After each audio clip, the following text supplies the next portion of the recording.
लासो फ्यापुलो सेवार सिमानी खाम्री मोटासी डिली मेजर जुजो लाग्छ छजलो सबैजनालाई मेरो कोइसेली च्यानलमा तपाईलाई स्वागत छ। Welcome back to my YouTube channel. तपाईले माया साथ सपोर्ट दिइराख्नु भएको छ, तपाईलाई धेरै धेरै धन्यवाद दिँदै आजको शेड्युल सुरु है। र बिहानको काम धन्दा सकेर फेरि घाँसमा है, अनि अब घाँस लिएर आएर फेरि काममा डेलीको ड्युटी है गर्नै पर्छ। त्यस्तै छ गाउँघरको मेलोमेसो है। दिन चाहिँ आज फेरि शीतल छ, धुमिएको छ, पानी आउला जस्तो छ है, ओह्रालो है। अब चाहिँ म मैनाटार जाने नि त घाँसमा। आज चाहिँ म मैनाटारै जाने हो, किनभनेदेखि एकदम शरीर पनि के जुक्रुक्क भएर नि, त्यही भएर चाहिँ अलिक चङ्खो नभएर चाहिँ आज चाहिँ म धेरै टाढोबाट घाँस ल्याएर आउने, किनभनेदेखि यो शरीरलाई लदाउनै पर्छ गाउँको जिन्दगी है। अनि त्यस्तै छ, यसरी नै अब शरीरलाई एक्सर्साइज भएन भने चाहिँ अलिक झाक्रक झुक्रुक हुन्छ कि। अन्त अब चाहिँ मैनाटार जाँदै गरेको है, मैनाटार जाँदै गरेको ओह्रालो गएर फेरि आउँदाखेरि चाहिँ उकालो आउनुपर्छ। आज चाहिँ दिन अलिक शीतल छ नि त, अब यति शीतलमा चाहिँ अलिक टाढै जानुपर्छ क्या। अन्त यो साइड चाहिँ अब वैशाख, यो चैत वैशाखभित्र उयसमा चाहिँ अब एकदमै गरम हुन्छ होइन, औलो यो चाहिँ अब गुवा हुने जग्गा हो यो हो। अनि त्यही भएर चाहिँ गीत गाउँदै जानु छ। लेखबाट ब्यासीमा झरौँ है, जिन्दगीमा हस्किल गरौँ है, कुर्दै भयो 10:30, अझै पनि आएन मायालुको बस। घाम लाग्यो तिर्खा प्यास मेटौँ है, गाउँले जीवन खुसीले बिताउँ है, कुर्दै भयो 10:30, अझै पनि आएन मायालुको बस।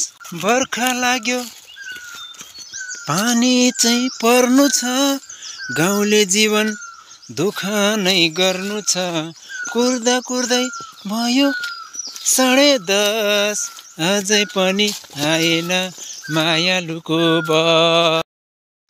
औ होइन लेखैमा जाडो छ, पैसा छ त सबैको प्यारो छ, कुर्दै भयो 10:30, अझै पनि आएन मायालुको बस। म चाहिँ उकालो अलिकति छ, अब धेर त छैन है। त्यहाँ आएर धेरै माथि आएर बिसायो, 2 खेपमा मात्रै घर पुग्ने रहेछ घाँस काटेकोदेखि। घाँस काट्नु अब जानु पनि घाँसको फेद पनि धेरै तल हो, घाँस बारी पनि धेरै तल हो। त्यसले गर्दा चाहिँ आज घाँस पनि गह्रौँ भएछ। अनि अब 3 टाइमलाई पुग्ने अब 2टा माउ बाछालाई है, त्यसले गर्दा चाहिँ एकदमै अब गह्रौँ भएछ। र आज चाहिँ अब 2 ठाउँ नबिसाइ चाहिँ घर नपुग्ला जस्तो छ होइन। अनि त्यही अलिक दिन शीतल भएर चाहिँ ल्याउनु सक्यो। र गरम हुनु हो भने त झन् बेसी घाम लाग्नु त सक्थेन होइन। अनि अब आज दिनभरिलाई पुग्नुपर्छ हो घाँसले, त्यसले गर्दाखेरि चाहिँ अन्त अब नजिकमा छैन घाँस। अनि त्यसले गर्दाखेरि चाहिँ अलिकति 3-4 अँगलो चाहिँ एकदम अम्लिसोको घाँस बोकेर ल्याउनै पर्छ होइन। त्यहाँ बिसाएको छु, उयो घरदेखि उता चाहिँ अब 1300 छ होइन। आज चाहिँ नरम घाम छ, र पनि गरम चाहिँ गरम छ हो, गुमुक्क परेको छ हो। त्यसले गर्दा चाहिँ यो उकालो तलबाट धेरै तलबाट ल्याउनुपर्छ नि त हो, त्यही तलबाट ल्याउनुपर्छ घाँस। अन्त त्यसले गर्दा चाहिँ एकदमै साह्रै पर्छ है। जिन्दगी जिउनुको लागि चाहिँ अब के गर्नुपर्छ। त्यसले गर्दाखेरि चाहिँ अब यहाँ आइपुगेँ, अब धेर छैन, 10 मिनटमा त पुगिहाल्छु घर। बल्ल ल्याइपुर्याएको घाँस पनि अब चाहिँ खाना खाएर फेरि एकछिन बिसाएर काममा जानुपर्छ हैन।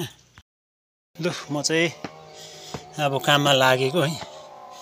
अनि अघि त नगर्ने भन्दै थियो, फेरि साइला र मेरो सल्लाहले काम गरौँ, सटरिङहरू निकालौँ आफूलाई हो भन्ने कुरा भएर चाहिँ त्यहाँबाट अन्त फेरि एकछिन सटरिङ निकालेर चाहिँ म चाहिँ अन्त अब फेरि काममा गएको है।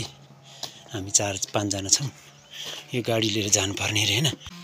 म चाहिँ खाजा खानु गएको, अब 4 बजी मात्रै खाजा खुवाइ हुनु भयो नि त काम सकेर है।